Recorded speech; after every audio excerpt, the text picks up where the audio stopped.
Hey, this is Hans from Dakota Angler and Outfitter, and today we're going to tie the Ice Queen Caddis. We have a C300 BL check nymph hook in the vise with a tungsten bead. It's a black nickel tungsten bead. We're going to start by wrapping 70 denier thread to the back of the hook. Trim off your excess thread. Next, we'll put on a tail of antron yarn. This is tan antron yarn. Spiral your thread just behind the bead, tie in your yarn, pull it in, wrap back to the back of the hook to your tie-in point for the rest of your materials, which is, if this hook had a barb, slightly back past the barb. We're going to spiral forward once again and tie in some silver wire.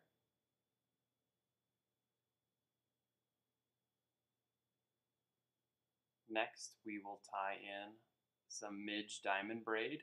And this is going to be a woven body fly, so we're going to have two colors of midge diamond braid. We have a dark brown. You could also use black or another dark color to contrast the belly color of your fly. In this particular case, I'm using dark brown. Tying that in right behind the bead and wrapping back along the hook shank to secure that. And then we'll use some chartreuse midge diamond braid, which will be our belly color of this fly. We're going to advance forward once again and then tie back along the opposite side of the hook. So now we have one color on either side of the hook. Doesn't really matter which is which, but I started here with the dark color on my side and the light color on the far side. Now I'm going to tie in, you could use floss. This is just a couple pieces of heavy thread. You can either use 210 or 220 denier. This is chartreuse. I'm just gonna use a couple of short pieces of this, almost like floss, to build a little underbody. Cover up my thread wraps, but also taper the body a little bit. So advance forward and then slightly back on itself to fill in the body as you work forward. You can always work back. If you've worked forward a few wraps and you need to fill in a spot, just work back slightly to fill in those gaps or to smooth out your underbody. It doesn't have to be perfect, but just shapes the fly a little bit, thickens it up a little bit so it doesn't look too thin.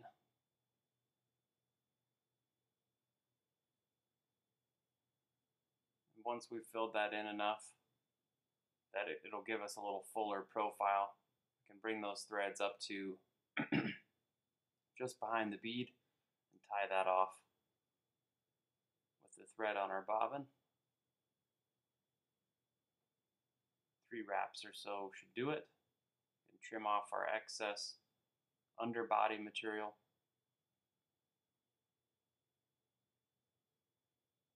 Make a couple additional thread wraps. And then do a few half hitches. We're actually going to remove the thread from the hook. So trim off your excess thread.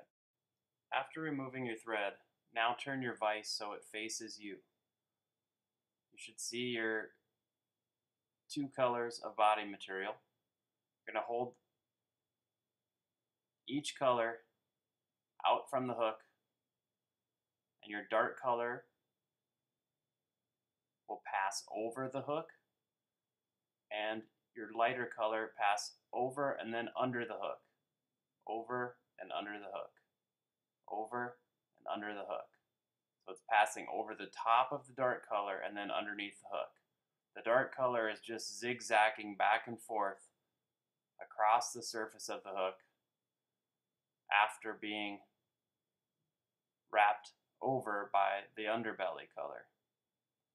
Takes a little getting used to, but once you get it, you can go fairly quickly and end up with a neat body. Now to finish, pinch both colors over the top of the hook and firmly pinch with your fingers.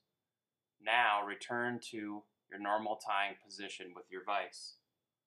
Hold both the materials above the hook and start the thread in front of the materials. Once you've got your thread attached, you're going to tie these materials off so they cannot become unraveled. Pull them forward with your right thumb and forefinger and capture them with several wraps of thread. This is a delicate operation and takes some practice, but after a few flies you should have the hang of it.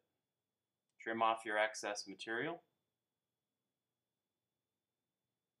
And now it's time to wrap the ribbing material, the wire, in between the segments produced by the weave. Spiraling forward in between the notches left over from the weaving process. Once you reach your thread at the front of the hook, tie off the excess wire.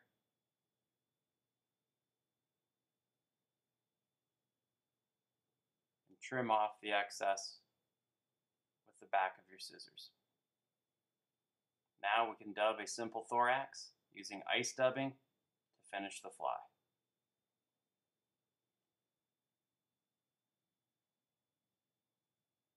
Just a few turns of ice dubbing is sufficient, so large amounts of dubbing are not necessary.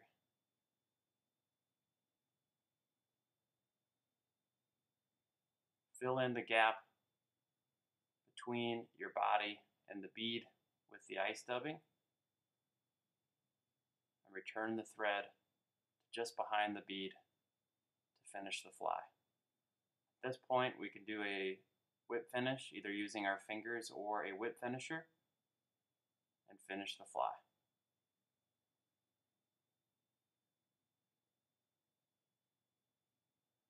I'm Hans.